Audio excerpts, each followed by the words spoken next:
Hey, thank you, Rich. Um, just a couple of small program notes. People may wonder what the voice of a turtle sounds like. I think the text is referring to the turtle dove, not the amphibian creature. Otherwise, it wouldn't make sense. And while we opened the service with that delightful song, a favorite of mine and Rich's, uh, "The Happy Wanderer." Although I am a happy wanderer, the official title of the sermon is "Walking in Nature." Uh, Over the past several years, since the passing of my wife, Ida, I've adopted the practice of walking every day. I stop at her grave in the nearby cemetery, then I continue through the neighborhoods where I live. Generally, I reach well over 10,000 steps, approximately 4 miles, and I add 30 push-ups in the midst of my peregrinations. The physical benefits of this exercising have been remarkable. At the age of 84, I am stronger and more energetic than I have been in decades.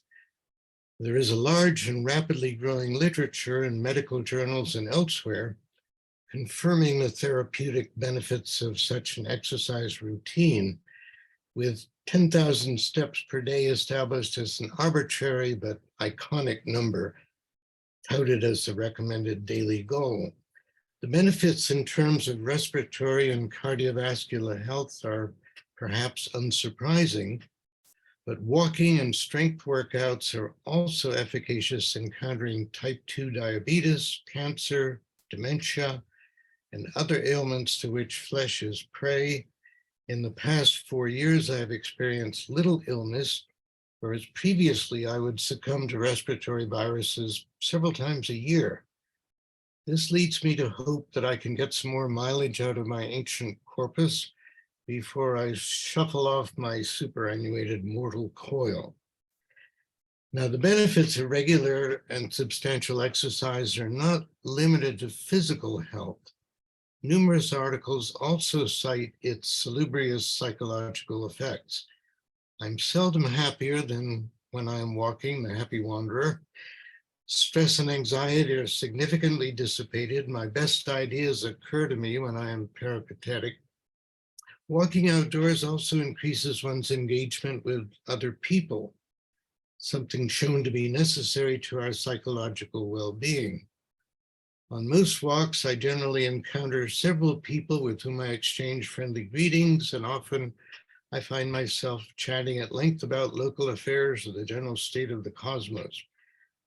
Now, I will say that most of these encounters are with senior citizens. The younger folk are usually too busy cruising the metaverse on their electronic devices to pay attention to oncoming walkers.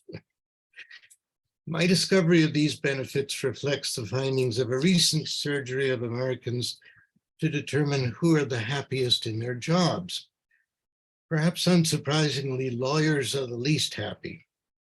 Lumberjacks, foresters, and farmers are the happiest, the common denominator being that they work outdoors.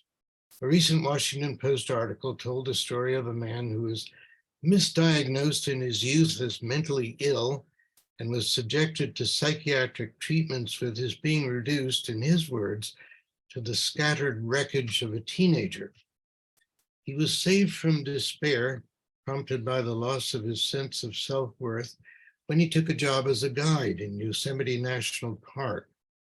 There he found happiness by working in the outdoors and helping to restore the sanity and happiness of others by exploring with them the awe-inspiring beauty of Yosemite. As this story suggests, where one walks is important. I have the good fortune to live in Arlington, Virginia, a leafy suburb of Washington, D.C., whose citizens are committed to the preservation of their prized green canopy. Ida's final resting place, Columbia Gardens, is a cemetery which is also designated as an arboretum because of its majestic oaks and more than 100 species of flowering trees, shrubs, and rose bushes. Each season brings its own special delights as I traverse the network of hiking paths and crisscross my neighborhood. In spring, which happened to arrive in February this year, the crocuses and daffodils announced the start of the season, while the glories of azaleas, dogwood, rhododendrons follow. Summer brings a profusion of roses, hydrangeas, hibiscus, crepe myrtle. Fall and winter bring a somber, monochromatic beauty to the landscape, together with extraordinary skies. I moved to carry my iPhone with me, not just to receive urgent messages, but also to photograph and share with family and friends the many images of natural beauty that I encounter on my walks. But I've come to realize that walks in nature do more than improve our physical and mental health. They also open the doors of perception to spiritual truths. From my youth, I've had a passion for the mountains, climbing in numerous summers and winters in the White Mountains of New Hampshire, and once in the spectacular High Sierra of California. There's been a special magic, an exalted feeling of something otherworldly in the heights, as if there were a kind of Swedenborgian correspondence between earthly altitude and the heavenly stratosphere. The American philosopher Ralph Waldo Emerson, who was deeply influenced by the writings of Swedenborg, believed that the most important correspondence was the relationship between the world of spirit and the world of nature. In his essay, Nature, he declared, "In the woods is perpetual youth. Within these plantations of God, a decorum and sanctity reign, and the guest sees not how he should tire of them in 1,000 years.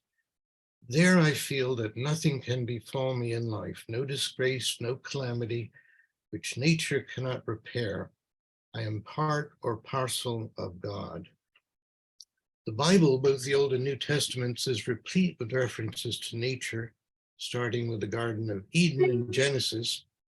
In Deuteronomy, the promised land is described as a land of wheat and barley, of vines and fig trees and pomegranates, a land of olive oil and honey.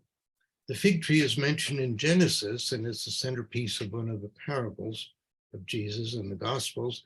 Similarly, references to the olive tree occur throughout the scriptures. Jesus was arrested in the Garden of Gethsemane, a place of many olive trees whose name in Hebrew means olive press. My image of Jesus is not that of the dreamy-eyed, sallow-faced figure found in much devotional art, but rather a vigorous, sun-bronzed young man tramping with his disciples through the hills of Galilee and Judea, alive to the beauty of their surroundings, as his description of the lilies of the field in Matthew's suggests. The scriptures establish that we have been appointed the stewards of the earth, of its beauty and richness of life. In this stewardship, we have miserably failed, defiling and desecrating the bounty with which we were gifted. It has become overwhelmingly apparent to all but the most committed deniers that we have approached, perhaps have already reached, a tipping point beyond which the future of Homo sapiens is in doubt. A recent book states the case compellingly. Our very survival depends upon our ability to make a new compact with the more than human world, one which views the intelligence, the innate being of all things, animal, vegetable, and machine, not as another indicator of our own superiority, but as an intimation of our ultimate interdependence and as an urgent call to humility and care. The case for optimism lies in the growing awareness of the physical, psychological, and spiritual benefits of walking among the numberless manifestations of beauty in this Eden, which has been entrusted to our care. If we can free ourselves from the belief that nature must be subdued and bent to our will, and accept that our well-being and that of all living things depends upon embracing the wisdom of living within and through nature, then we will endure. I'll close this sermon with an Apache prayer. May the sun bring you new energy by day. May the moon softly restore you by night. May the rain wash away your worries. May the breeze blow new strength into your being. May you walk gently through the world and know its beauty, all the days of your life.